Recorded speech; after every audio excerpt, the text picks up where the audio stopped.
Hi, welcome back to Jesus Changed the Journey We Changed so we could get a little bit sad.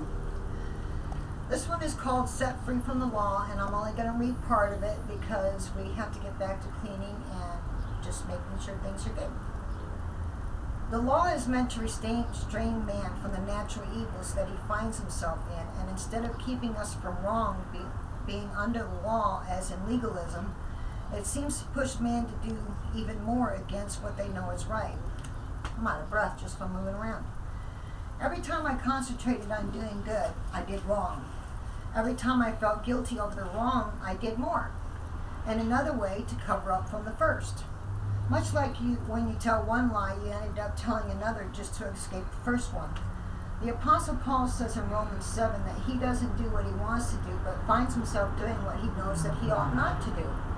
I believe just out of natural human beingness, we each have things that we see as wrong.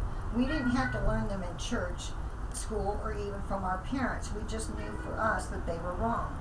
Still, when we ended up doing what we felt was wrong for us, in the long run, we ended up doing it more and more. Guilt and shame set in on a very early age, and we quite never learned how to get out of it. So I gotta get comfy here. All right, that's better for something. Okay, where was I?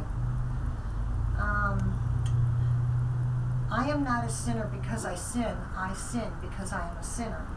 Just like I was not an addict because I did drugs because I was an addict. Jesus came to set us free from the bondage of sin so that we might have life and have it more abundantly. Jesus knew that we could not ever obey God by ourselves. So he came down to take the keys of the law out of Satan's hand. He took the law and exchanged it for grace. Satan loves to keep us in shame, guilt, and feeling of not being able to measure up.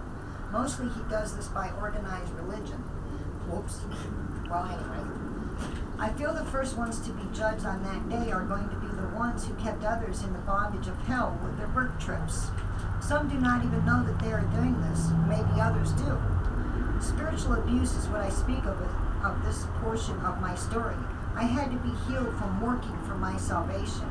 I had to be healed from the thoughts of, I had to get my act together before I could feel comfortable in God's holy presence. And in a way that's true, but not the way that I was learning. I was so afraid of God's judgment in my life.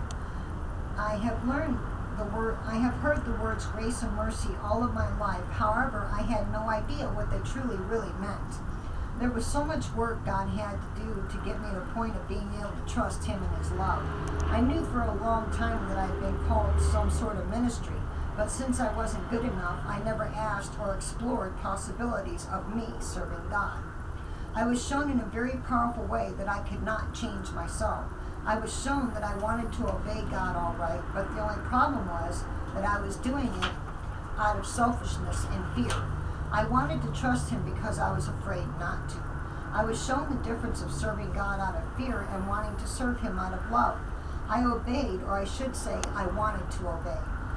Not because I loved Him deeply and honestly, but because I was afraid of going to hell. To be shown by the living God that this is what I was doing, I had to go through a lot of fear, a lot of walking through the fire, and a lot of trusting. As an act of my will, out of a choice, I learned to trust God. This was as far as doing any work on my part could go.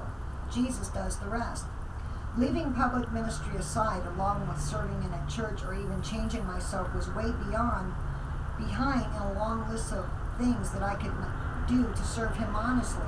The first work that I had to do was trust Him completely in His love, along with accepting His forgiveness. May you accept His forgiveness and just trust Jesus. It's an act, not a feeling. May God bless you.